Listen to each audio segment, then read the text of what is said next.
નમસ્કાર મિત્રો, education with Jignesh ચેનલમાં એકવાર ફરીથી તમારું સ્વાગત છે. ને હું છું જિગ્નેશ. મિત્રો, વિદ્યા સહાયક ભરતી અને શિક્ષણ સહાયક ભરતીને લગતી અપડેટ આપણી યુટ્યુબ ચેનલ પર તમને મળતી જ રહે છે. અને જે પણ લોકો ચેનલને સબસ્ક્રાઈબ ના કરી હોય તો જલ્દીથી કરી લેજો. આગામી સમયમાં તમામ અપડેટ મળતી રહેશે. મિત્રો, આજે આપણે આ વિડીયોમાં 2-3 બાબતની ચર્ચા કરવા જઈ રહ્યા છીએ. તો પહેલી બાબત એ છે કે વિદ્યા સહાયક ભરતીમાં જાતિ કાસ્ટ વેરિફિકેશન શું છે અને ક્યારે થાય છે. એના ઘણા બધા પ્રશ્નો જે અમુક લોકો પૂછતા હતા અને જે મતલબ પર્સનલમાં પણ મેસેજ આવતા હતા, કોમેન્ટમાં પણ આવતા હતા. તો એની વિશે વાત કરવી છે. શિક્ષણ સહાયક ભરતી જગ્યા વધારા વિશે થોડી વાત કરીએ. અને કામચલાઉ મેરિટ જ્યારે આવે વિદ્યા સહાયકમાં ત્યારે એ શું કરવાનું હોય છે, એટલે કે આગામી શું ઉમેદવારોએ તૈયારી રાખવી એના બાબતમાં થોડી વાતચીત કરી લઈએ. તો સૌથી પહેલાં વાત કરીશું વિદ્યા સહાયક ભરતી કાસ્ટ વેરિફિકેશનની બાબતમાં. તો ઘણા મિત્રોને સવાલ હોય છે કે આ કાસ્ટ વેરિફિકેશન શું છે અને આ ભરતીમાં ક્યારે થાય છે. તો હજુ એકવાર ડોક્યુમેન્ટ વેરિફિકેશન આપણું થઈ ગયું છે, તો આગામી સમયમાં હવે ક્યારે ડોક્યુમેન્ટ વેરિફિકેશન થશે એની જ્યારે આપણે વાત કરતા હોઈએ તો હવે જ્યારે ડોક્યુમેન્ટ વેરિફિકેશનનો સમય આવશે, એટલે કે આપણે જ્યારે જે વ્યક્તિઓનું જિલ્લા પસંદગીમાં કોલ લેટર જેના નીકળશે એ લોકો જ્યારે ગાંધીનગર જશે ને ત્યારે એમના બધા ડોક્યુમેન્ટ ફરીથી એકવાર ચેક થશે. ડોક્યુમેન્ટ ફરીથી જ્યારે ચેક થશે ત્યારબાદ જ્યારે સ્થળ પસંદગી માટે આપણને જિલ્લામાં જ્યારે બોલાવવામાં આવશે, જે તે જિલ્લા શિક્ષણ સમિતિ, તે જગ્યાએ આપણને બધા ડોક્યુમેન્ટ આપણા જે છે એ બધા ત્યાં એ લોકો સબમિટ કરી લેતા હોય છે અને એક ફાઇલ આપણે બનાવીને એમને આપવાની હોય છે. અને એ ફાઇલ ત્યાં આપણે ડોક્યુમેન્ટ તમામ જમા કરાવી દેવાના હોય છે.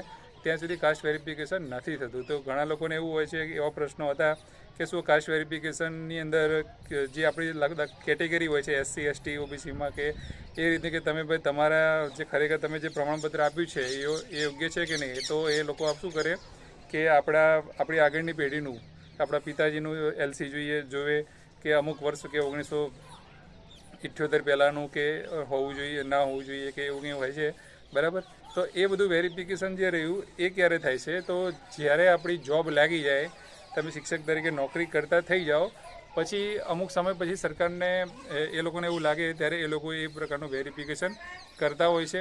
તો હાલ એ બાબતની કોઈ ચિંતા કરવાની જરૂર છે નહીં. તો કાસ્ટ વેરિફિકેશન બાબતે જે પણ મૂંઝવણ હતી લોકોને, એમને એ કહેવા માગું છું કે હાલ એ બાબતની કોઈ ચિંતા કરવાની જરૂર નથી. કાસ્ટ વેરિફિકેશન આવશે. હાલ તમે એક વસ્તુ વિચારો કે 2600ની ભરતીમાં જે મિત્રો લાગ્યા હતા એ 2600ની ભરતીવાળાનું કાસ્ટ વેરિફિકેશન હજુ થયું નથી, બરાબર. એટલે આ નવી ભરતીવાળાનું તો આગળ ક્યારે થશે એ હાલ કંઈ કહી શકાય નહીં. બીજી વાત છે કે શિક્ષણ સહાયક ભરતીમાં જગ્યા વધારવાની હમણાં 1-2 દિવસથી વાતો ચાલી રહી છે. તો એમાં એવું છે કે ઘણી જગ્યાએ તમે યુટ્યુબ ચેનલમાં કે મીડિયાના મારફતે અમુક જગ્યાએ જોયું હશે કે 7,500 જે જગ્યા રહી એની 10,000 જગ્યાઓ કરવાની વાત શિક્ષણ સહાયકમાં ચાલી રહી છે. તો હાલના તબક્કે મેં 2-3 જગ્યાએ માહિતી મેળવવાનો પ્રયત્ન કર્યો હતો અને કે ખરેખર વસ્તુ સાચી છે કે ખોટી છે. તો જ્યારે એ સુરતમાં જે પ્રફુલ પાનસેરિયાએ જે નિવેદન એક આપેલું હતું એ બાબતની આપણે વાત કરીએ તો વાત એવી હતી કે એમણે જગ્યા વધારો થઈ શકે છે એવી વાત કરેલી છે. હવે ચોક્કસ થવાનો છે એવી કોઈ જાણ નથી. પછી સંસ્કૃત વિષયની વાત કરીએ, સંસ્કૃત વિષયની ખૂબ જ રજૂઆતો થઈ છે. ન્યૂઝપેપરમાં પણ ઘણું બધું પ્રકાશિત થયું છે એના બાબતમાં. તો અને જગ્યાઓ ખરેખર ઓછી છે, તો સંસ્કૃત વિષયની જગ્યાઓ વધી શકે છે. પણ જે આ 10,000 જગ્યાઓ થવાની છે એ ખાલી વાત થઈ છે. જે આપણા રાજ્ય કક્ષાના શિક્ષણ મંત્રી રહ્યા એમણે એ વાત કરી હતી કે જગ્યા વધારો આ થઈ શકે છે. પણ તો આપણે જાણીએ છીએ કે જ્યાર સુધી ઓફિશિયલ કોઈ બી વસ્તુ ના આવે ત્યારે આપણે માનતા નથી. તો હાલ પર તમને કોઈ કહેતું હોય કે ભાઈ 10,000 જગ્યાઓ થઈ ગઈ તો એ વાત ખોટી છે. આપણે 2-3 જગ્યાએ મેં માહિતી મેળવવાનો પ્રયત્ન કર્યો. પછી જૂના શિક્ષકોની જે લિસ્ટ છે, PMLની વાત આપણે કરી હતી, એ અમારું ગ્રાન્ટેડ માધ્યમિક શાળાઓનું એક સંઘનું એક ગ્રુપ છે, એની અંદર એક એવો મેસેજ હતો કે 31/10 સુધીનું મહેકમ જે રહ્યું એ ખાલી ગણી અને જૂના શિક્ષકોને એ પ્રમાણે નિમણૂક આપવાની છે અને 5 તારીખ સુધીમાં એ લિસ્ટ આવી જવાનું છે, 5 તારીખે. અને 5 તારીખ પછી જૂના શિક્ષકોને એમને નિમણૂક પત્રો આપવાની કાર્યવાહી થવાની છે. તો આ હતી શિક્ષણ સહાયક બાબતની અપડેટ હતી.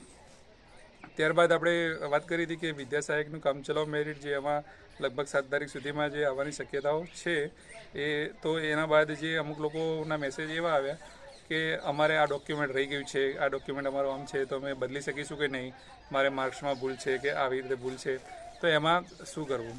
તો તો મિત્રો જ્યારે પણ કામચલાઉ મેરિટ પ્રકાશિત થશે ને ત્યારે એની અંદર સ્પષ્ટ સૂચના આપેલી હશે કે આ 3 દિવસની અંદર તમારે વાંધા અરજી કરવી અને જે તે જગ્યાએ આપણે ફોર્મ સબમિટ કરાવવાના હોય છે ત્યાં જઈને રજૂઆત કરવાની હોય છે. તો એમાં કોઈ આપણે માર્કશીટ કોઈ ચેન્જ તમારી ના થઈ જાય કે તમારા માર્ક્સ પણ ચેન્જ ના થઈ જાય.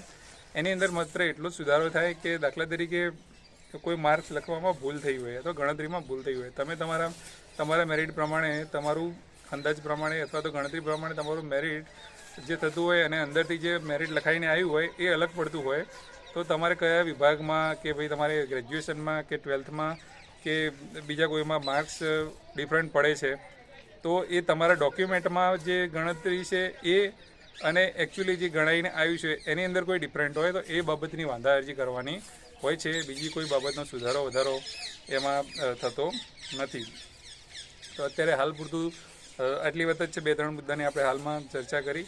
હજુ કામચલાઉ મેરિટ જે છે ઘણી લોકો કહી રહ્યા છે ફાઇલ બની ગઈ છે, આમ છે તેમ છે, બધું વાતો થઈ છે. 1-2 વાર આપણે એ લોકોને ટેકનિકલ ટીમને પણ કોન્ટેક્ટ કરવાનો પ્રયત્ન કરીએ છીએ, પણ એ લોકો જવાબ એવા જ મળે છે કે વેબસાઇટ જોતા રહો તો આવી જશે, એમાં કોઈ ચિંતા કરવાની જરૂર છે નહીં. કેમ કે બદલી કેમ્પ હવે પૂરા થવામાં જ છે. 31 ડિસેમ્બર સુધીમાં તમામ બદલી કેમ્પ પૂરા થઈ જવાના છે, એમને ઓર્ડર મળી જવાના છે.